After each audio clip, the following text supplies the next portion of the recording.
Iran's key nuclear enrichment facilities have been completely and totally obliterated. Iran, the bully of the Middle East, must now make peace. The sirens wailed in the early morning hours in Doha. It was sudden, sharp, and unmistakable. People awoke to the whinny-off missiles streaking across the sky and the booming thunder of anti-air batteries opening fire. In the darkness, flashes lit up the skyline. For a first time in modern history, Iran had directly launched an attack on the soil of Qatar, a U.S. ally and host to one-off most important American military installations in the world, Al-Udeid Air Base.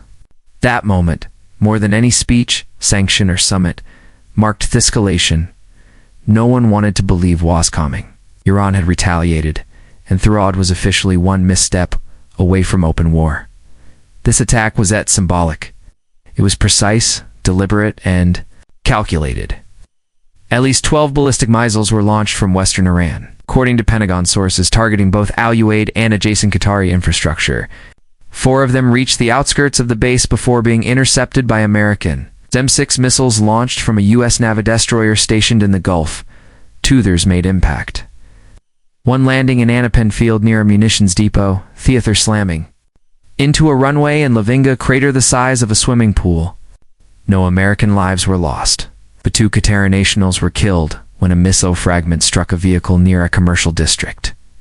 This message from Iran was unmistakable. We are not afraid to hit where it hurts. This was Iran's promised storm of precision, a direct response to the recent bombing of its nuclear facilities. An attack widely attributed to a coordinated Israeli-American operation. Natanz, Fordow, and Isfahan were struck in the dead of night with bunker-busting munitions that left entire halls of centrifuges in ruins. Western analysts have suggested that the strike delayed Iran's nuclear timeline be at least 2 years. But for Iran's leadership, this was not a delay. It was a declaration of war. The retaliation was immediate, but it was also just the beginning. As the missiles hit Qatar, Iranian drones were simultaneously inched from bases in Iraq and Syria, heading for U.S. logistics hubs and radar stations. Several were intercepted over Gulf by Navy F-A-18. Super Hornet scrambled from the deck of the U.S. Nimitz. But one drone did make it through, though, striking an Emtimenton's hangar in Bahrain. Again, no casualties, but another clear signal. Iran was choosing targets that forced the U.S. to react without providing justification for all-out war. It was unescalation without a red line, a strategy built on ambiguity and plausible deniability. Back in Washington, the response was swift. President Trump addressed the nation from the White House briefing room just hours later. Your words were careful, but firm. Any attack on U.S. forces or partners will be met with overwhelming force. Do not seek war, but we will not tolerate aggression. Even as I spoke, U.S. Central Command was already reposing in carrier groups and activating rapid deployment plans. Us as Carl Vincennes and its escorts were ordered to shift east, anchoring just outside the Strait of Hormuz, and the USS Gerald R. Ford was diverted from the Mediterranean patrols to bolster defenses near the Red Sea. In the skies, E-2D Hawkeye radar planes began overlapping surveillance rotations. On land, Patriot and THAAD missile batteries. In Qatar, Kuwait, the U.S. placed on their highest alert since the Gulf War. What's unfolding now is a cat and mouse game unlike anything Tehran has seen in years. Iran is shitting with precision, but also with restraint. It's not firing on Tel Aviv or Washington. It's choosing Qatar, Bahrain, supply depots. It's punishing support network, not the heart. But that restraint is fragile, and no one knows how long it'll hold. In Syrian hardliners are celebrating. The Revolutionary Guard has taken full credit for the Qatar strike, calling it the first phase of an escalating camping. Iranian state media aired footage of the missile launch, accompanied by triumphant music and claims that more attacks were ready to go. The regime's message to its people was one of strength. We hit the Americans and they could not stop us. Yet behind that bravado lies a grim calculus. Iran knows it cannot defeat the United States in a conventional war, but it also knows something. El status is constrained by its alliances, its own politics, and the present threat of regional chaos. A full-scale war would ignite Lebanon, Yemen, Iraq, and Syria. Hezbollah would drain rockets on Israel. The Houthis would fire missiles at Saudi oil terminals. Iranian-backed militias would target American convoys in Iraq. Tehran is betting that the White House will do almost anything to avoid that sprawl. Why the Navy's role has become so central. These warships are no longer just patrolling the Gulf. They are the front line of global deterrence.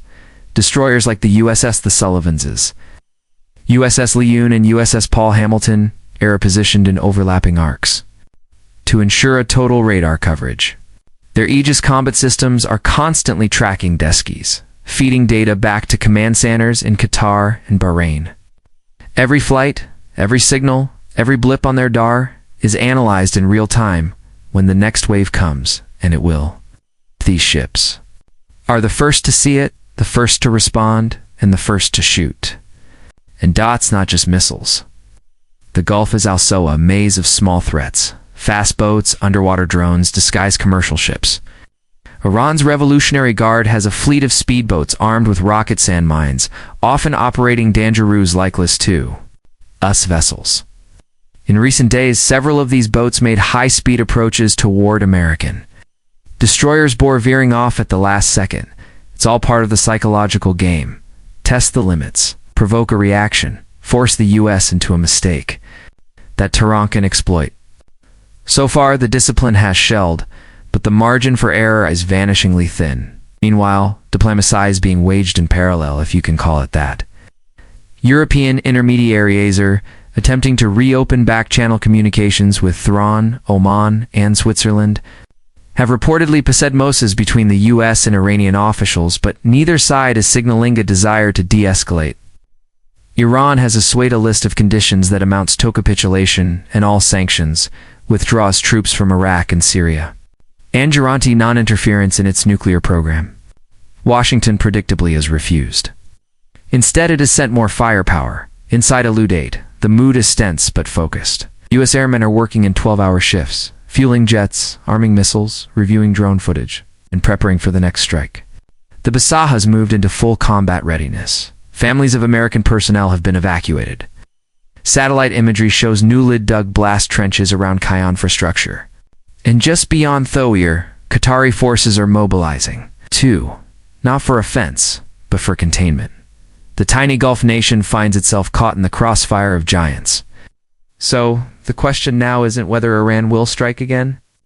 The question is, where and how hard. Some analysts believe that a cyber attack may be next, perhaps targeting air traffic control systems, port logistics, or financial networks. Iran's cyber units are among the most aggressive in the world, and past attacks have already proven their ability to disrupt oil facilities and banks.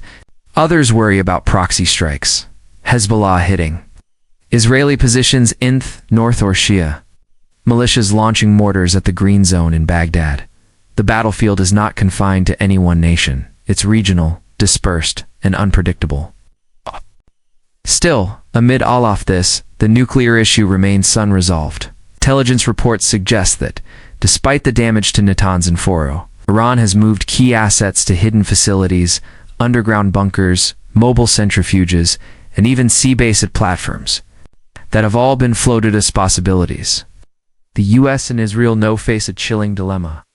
Double down and finish the job, or risk letting Tehran reconstitute its program in the shadows. Neither option is clean. Both come with consequences. For now, the US strategy appears to be containment and preparation, but that